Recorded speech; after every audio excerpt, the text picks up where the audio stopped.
Lo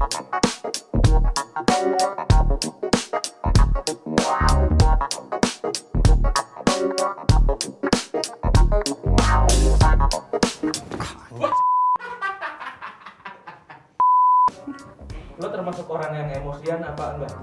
Emosi enggak sih? Enggak. Enggak. Enggak. Enggak. Enggak. Enggak. Tapi lo pernah emosi? Enggak. Sama sekali enggak? Enggak. Lo Enggak. hal yang bikin lo orang yang emosian enggak? Ya lu pikir aja sendiri. Marah-marah aja nih orang. Tergantung situasi dan kondisi. Iya. Emosian. Parah. Kayak gimana menurut lu? Nah, nggak tahu kan? Apa yang biasanya bikin emosi? Mau tahu banget lu. Santai aja, men. Kalau suatu hal tuh berjalan kayak yang gak gue mau. Biasa kalau gue lagi main warnet nih, digangguin kayak gitu. Gue tuh gini, tipe orang yang kalau misalnya lo nggak nyenggol gue nggak akan apa-apain lo. Biasanya orang-orang yang ngaret, terus Orang lelet. orang-orang gak on time, yang menyepelekan waktu, seringnya kayak gitu sih. Apa yang biasanya bikin lo emosi? Korek gue diambil.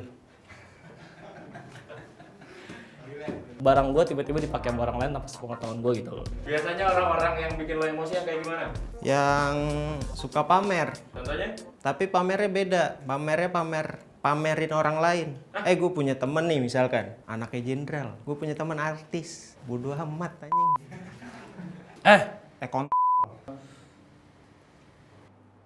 Astagfirullahaladzim. Ketika gue tahu gue bisa, ekspektasi gue mengatakan udah bisa, tapi ternyata di lapangannya nggak bisa gitu. Biasanya lo marah ke siapa sih? Orang yang kayak gimana sih yang bikin lo marah? Iya bang. Tuh, lu juga, lu. Ini semua orang yang ada di sini nih nggak suka gue. Jangan lu semena-mena sama gue. Ya udah sih, maaf. Ada kejadian yang bikin lo waktu itu marah banget? Ya ada sih, pasti. Biasanya adek, baju itu harusnya kan diangkat, dia tuh ditarik, dan yang suruh beresin siapa? Kakaknya. Tapi gimana kalau kakak gue lihat ya? Gue gak suka banget dibohongin, apalagi kalau masalah sepele gitu. Yang bikin gue kesel, biasanya sama-sama satu spesies nih. Gue curhatin nih, gue suka cowok ini. Dia yang ngembat, gue kesel banget yang begitu-gitu tuh. Hah beneran? Jadi cerita gue lagi makan di McD. Atau misalnya tiba-tiba aku lagi makan KFC, kulit ayamnya diambil sama orang lain, itu sakit, nggak berdarah tapi kesel.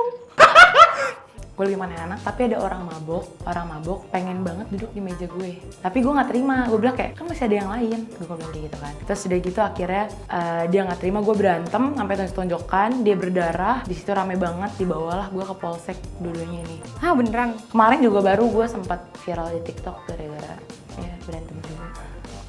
Coba dong peragain kalau misalnya lo lagi marah banget. Gitu. Yang bener dong.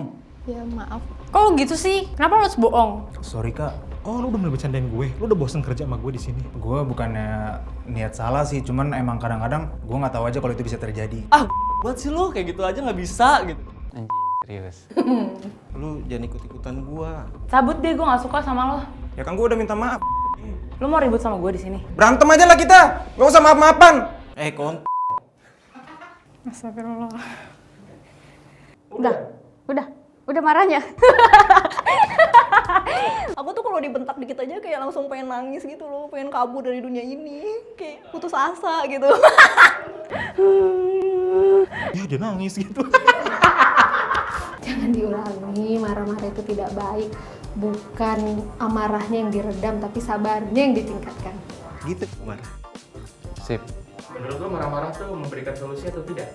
Marah kan tuh cara penyampaian ya. Mungkin kalau dia nyampein sesuatu yang butuh disampaikan dengan caranya marah, ya ambil poinnya aja. Nggak harus ikutin emosinya dia kan. Enggak sih menurut gue. Enggak. Oh tidak dong.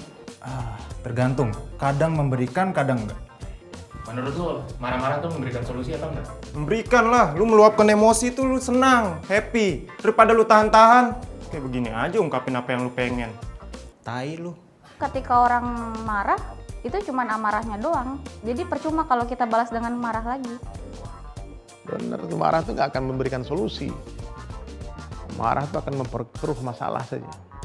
Kan lebih baik sabar. Ya sabar aja.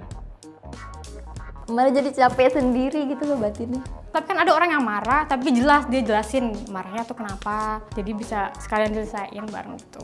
Ya udah sih maaf gitu ya kan. Salah gue nggak gede-gede banget. Gitu. Udah bos. Assalamualaikum warahmatullahi wabarakatuh. Marah. Nabi SAW jelaskan orang yang paling kuat itu siapa? Orang yang mampu menahan amarahnya. Ya. Jangan marah kata Nabi, jangan marah dan melangkahlah ke dalam surga. Nah, jadi sahabat sekalian dirahmati Allah Subhanahu Wa Taala, bukan berarti kita tidak boleh marah. Ya, ada marah-marah yang diperbolehkan di dalam agama kita dalam Islam. Contohnya apa? Marah ketika agama kita dinistakan. Marah ketika Al-Quran dinistakan. Marah ketika ulama-ulama dinistakan. Kita marah karena Allah. Tapi kalau kita yang disakiti orang, kayak Rasulullah SAW ketika Nabi disakiti oleh orang-orang, Nabi nggak marah. Nabi diludahin, Nabi nggak marah. Nabi dilempar batu, Nabi nggak marah. Tapi ketika perjanjian dikhianati, umatnya dizolimi, Nabi marah. Ya. Ketika dihalang-halangi untuk beribadah, untuk berdakwah, maka Nabi marah. Bahkan Nabi pernah mengirimkan pasukan-pasukan perang. Tapi Nabi berperang bukan karena kebencian, tapi karena kasih sayang mahabbah kepada manusia. Jadi marah itu seperti api ya. Api ini kita perlu, kalau nggak ada api nggak ada cahaya, nggak ada penerangan. Jadi ketika orang waktunya marah dia tidak marah, maka dia seperti keledai. Ya. Jadi jangan marah, kita harus sabar. Ada waktunya sabar, ada waktunya marah. Makanya kalau ada orang mengatakan dakwahnya Rasulullah itu dengan kelembutan, dengan kesabaran, ya, itu kalimat sepertinya betul, tapi salah. Dakwah Nabi bukan dengan kelembutan, dakwah Nabi dengan hikmah. Nabi tahu kapan harus lembut, Nabi tahu kapan harus berteriak marah, Nabi tahu kapan harus diam, bersabar. Nah, jadi semua perintah ada waktunya, semua waktu ada perintahnya. Nah, yang kita bahas di sini marah-marah yang nggak jelas, marah-marah yang tanpa alasan, marah-marah karena urusan dunia, ya, dikit-dikit marah, dikit-dikit. Alangkah baiknya kita bersabar. Ya, ini masalah besar, ini nggak main-main ini. Marah itu tidak akan menyelesaikan persoalan. Ya, marah-marah tanpa alasan maksudnya. Ya. Nah, tapi kalau kita marah karena Allah, kita marah bukan kepada orangnya, kita marah kepada sifatnya. Faham? Nah, benci penyakitnya, bukan benci orang sakit. Ya. Allah Ta'ala itu membenci dosa, tapi Allah tidak benci pendosa. Justru pendosa Allah tunggu kapan kau kembali kepadaku, kata Allah. Nah, jadi kita benci maksiat, tapi bukan pelaku maksiat. Faham ya? Nah, jadi ini harus kita paham. Yang apa yang harus kita marahi bukan orangnya, tapi kesalahannya. Nah, dan dalam Islam ada islah, ada memperbaiki. Ya, bukan menghancurkan, bukan mengkritik, bukan merendahkan, tapi memperbaiki.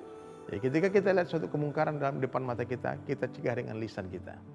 Nah, dengan tangan kita. Pertama dengan tangan. Kemudian kalau tidak mau juga berubah dengan lisan. Nah, dengan lisan nggak mampu juga, dengan hati. Itulah selama-lamanya iman. Jadi marah karena Allah, mencintai karena Allah, membenci karena Allah, itu ada di dalam agama kita. Tapi kalau marah-marah gak jelas, hari-hari marah aja, ini marah aja, pokoknya emosi saja. Ini orang-orang lama-lama bisa stroke ini. Lama-lama dia bisa sakit, darah tinggi dan sebagainya. Maka saya mengingatkan kepada sahabat-sahabat semua, jangan pernah capek untuk menjadi orang penyabar, jangan pernah lelah menjadi orang baik. Mulai hari ini supaya kita jadi orang bersabar, senantiasa melihat kebaikan orang lain sehingga kita sayang kepada mereka. Tapi kalau kita lihat keburukan orang terus, maka kita benci kepada mereka. Kalau kalian mau menulis, tulislah yang baik-baik. Kalau kalian mau bicara, bicaralah yang baik-baik. Kalau kalian mau mendengar, dengarlah yang baik-baik. Lihatlah yang baik-baik, sangkalah yang baik-baik. Kenapa? Karena sebentar lagi kita akan mati tinggalkan dunia ini, dan kita ingin kebaikan itu yang tertinggal di dunia. Ya. Siapa orang yang paling beruntung, kata para ulama jelaskan hadirin sekalian? Orang yang ketika dia menutup usianya, dia mati meninggalkan dunia. Sementara buku catatan amalnya tidak ditutup oleh Allah. Kebaikan-kebaikan pahala orang-orang yang diajak kepada Allah, kepada kebaikan akan terus mengalir sampai hari kiamat. Maka tinggalkan jejak-jejak digital sebanyak mungkin, tinggalkan jejak-jejak kebaikan sebanyak mungkin, sehingga kita terus mendapat manfaat sampai ke dalam surga nanti. Ingat, jangan marah dan masuklah ke dalam surga dengan tersenyum. Assalamualaikum.